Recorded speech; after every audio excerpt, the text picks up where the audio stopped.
Hi everyone, welcome back to another video. Welcome back to the channel as well. Please, before we get into the video, make sure that you do hit that subscribe button and please do comment below because it's going to help the channel a lot if you do.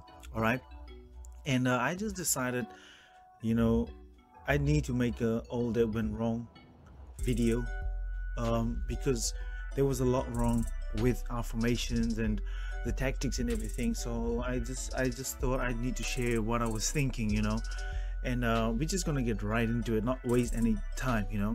So let's talk about the lineup for 1 second. The combinations and everything was just off. The rhythm was broken because of certain selections that we saw from Xavi, and it's still very early in the season, but this needs to be addressed. I need to talk about this, right? So first of all, we need to talk about Andreas Christensen, right? I saw on Opta, I went through the stats and I saw from Opta he made a total of 60 some passes, right? And 21 or 22 of those actually went back to Ter Stegen, which is mind-boggling for centre back of Barcelona. That is how everybody was closed down. And I'm going to talk about that. The main reason why he had to go back is because there was no double pivot like there has been in the preseason, because both Pedri and Gavi were playing, so there was no double pivot and none of them actually dropped back. So Andreas Christensen was forced basically to go backwards, and that is a problem. That is the first thing when that went wrong, the building up from the back, and because the Rayo actually played with the front two, none of them could actually drive forward and actually pin down these guys to pull them out of position, because the double pivot was totally abandoned. It was totally abandoned. And I've read through some comments. I don't want to say this, because it's going to sound very wrong, and that is people actually believe that Xavi is favoring the likes of Pedri and Gavi. I think Pedri is fine, but somebody like Kessie or Frankie de Jong needed to start this game, and I'm sorry, that's just how it is.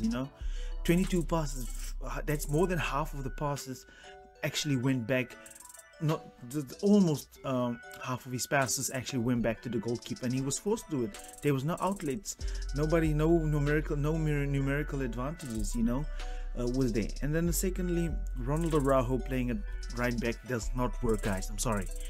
Like I said in the previous video, if we don't have any winger that we need to stop or anything like that, Ronald Araujo needs to be at centre back. We need to have the likes of Sergio Roberto or even Sergio Dest. I don't know why we want to go into the market. I've seen multiple reports that Barca actually wants to sign a new right back, and I don't know why.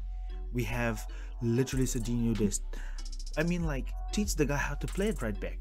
That's just how it is. I'm sorry, So that was the first problem. Firstly, it was Christensen's passing and then Ronald Araujo in the back line. Now, I was talking about the double pivot. It seemed to me like Xavi was going to use a double pivot, and that gave us really fluidity, building up from the back. But in this game, he decided that Sergio Busquets is going to play alone, which was a problem, right? Because having both Gavi and Pedri was making us very, very static, It was making us very, very static, because both of them dropped deep. Both of them stayed high. They even, one of them, most of the time was Gavi was playing like a second striker behind Lewandowski. I actually prefer to have like Pedri playing the second striker, having somebody like Kessie driving forward, or Frankie de Jong. That is what I would rather have wanted in midfield, and there was absolutely nothing wrong with the front three, and that is basically the supply that was wrong for Barca, right? I want you to look at this. When Gavi went actually forward to play the second striker, that left huge gaps, right? And many times Sergio Busquets couldn't find Rafinha. He was either marked or Sergio was closed down, because he actually had to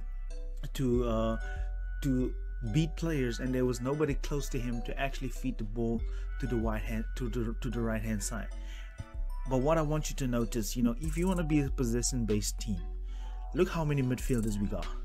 1, 2. We all know that Ronald Araujo is not as great on the ball, right? And since Ousmane Dembele is going to invert, that meant that Jordi Alba had to go forward. So Barcelona was lacking in midfield. Barcelona didn't have actual control in midfield, you know. There was no running in between the lines. We didn't overload the midfield to have numerical advantages, and that was just the problem.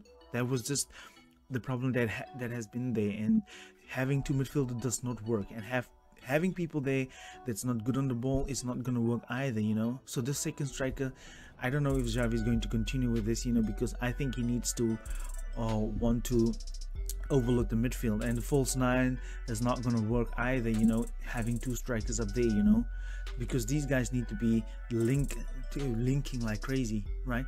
And that was not happening against Rayo Vallecano, you know.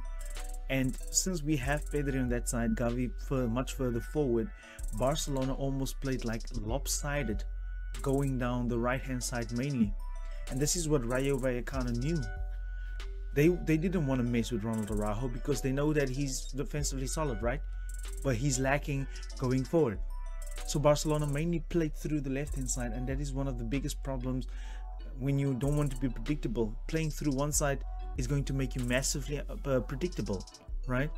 And Rayo Vallecano mainly targeted the space behind Jordi Alba, right? So they played through the right hand side. They knew they were going to get space there, you know, because Jordi Alba will be right up there, so they targeted the space there behind Jordi Alba. They didn't want to have anything to do with Ronald Araujo, and that is all the problems that we had lacking, you know. I would rather play Sergio Busquets with Kessie or Frankie de Jong as a pivot, have Ronald Araujo back like in a back three, and then you can have Jordi Alba going forward, and then you actually have Eric Garcia or whoever plays there that can cover the space, you know. And then you still have the five, you know, you have the five, and that's just how it is, you know. Then you sacrifice Pedri or Gavi to have the double pivot and rather be in control like we've done, right? But Xavi is probably he wants to try new things, and we can't blame him for that, because this is how he wants Barca to stay basically, right? But now the problem here is you're gonna have your creative midfielders far away from the box, which you don't want, in between the lines play, right? And Ousmane Dembele and Rafinha, these guys are very quick. They are very quick on the ball, so many times they would actually give the ball away, right? And there's nothing wrong with this formation, but you would rather have Liverpool actually plays this way, right? They have three hard running midfielders. Mo Salah or whoever the midfielders are actually the wingers, excuse me, are actually like where the creativity comes from, along with the fullbacks, of course, keeping the width, right? So you need hard running midfielders, Frankie, Busquets, and Kessie playing here, Pedri and Gavi or Dembele, so that you have a final base. But we can't have creative midfielders here as well in this three that we play here, right?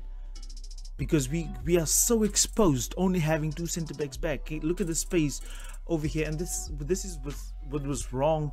Everything with Barcelona, right? There was everything that was wrong with Barcelona. The shape wasn't there, and I think we were missing the double pivot. And you know, in the final third, Gavi and Pedri being so far back, and the inverted, I don't have problems with the inverted winger, but Gavi and Pedri being so deep as our creative midfielders made our play a little bit static and lopsided, you know. And that second striker runs that Gavi made, he also made a lot of underlapping runs when Rafinha had the ball, and that was all that was wrong with Barca. But I don't want to be criticizing Xavi like crazy, you know, because it's still the first game of the season. He's probably going to rectify everything, you know, because he's going to be under pressure this season. So let me down in the comment section, let me know, what do you think what was wrong in this game for Barcelona? All right, as always, please remember to subscribe to the channel. But from my side, thank you very much. It was a pleasure talking to you as always. Goodbye.